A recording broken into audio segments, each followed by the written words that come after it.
Здравейте в моя канал, който е за риболовни приключения и кулинарни изкушения.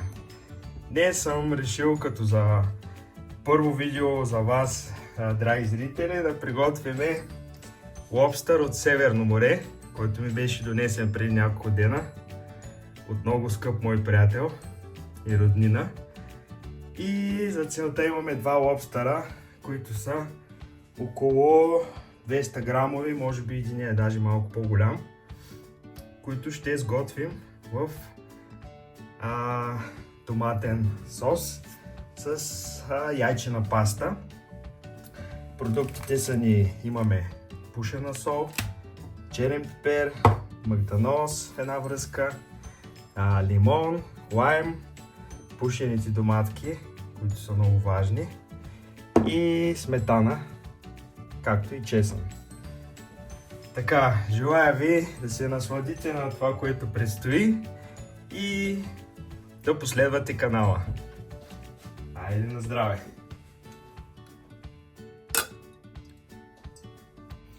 И така, сварихме нашият лобстър.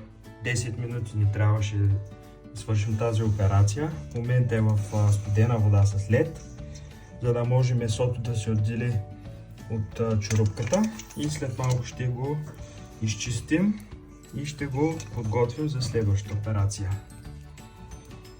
Изглежда много апетитно, още от сега. И така, подготвяме пастата с водичката, където вря лобстъра. Чакаме мъничко. Ще изготвим наполовина, защото тя ще се досготви, когато я сложим заедно с соса. След като лобстъра ни се е охладил, се захващаме с почистването на месото, което става последният начин. Понеже има доста твърда чорупка, ползваме ножица, с която отделяме опашката. Внимателно сцепваме от край до край и отваряме. Става малко трудно. Внимаваме. Но в крайна сметка ще изкараме цялата опашка.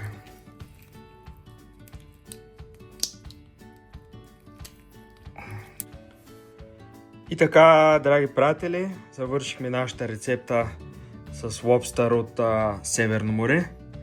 Надявам се да ви е харесала.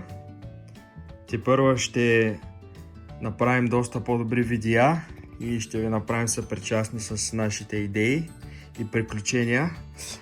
А до тогава бъдете здрави и на здраве!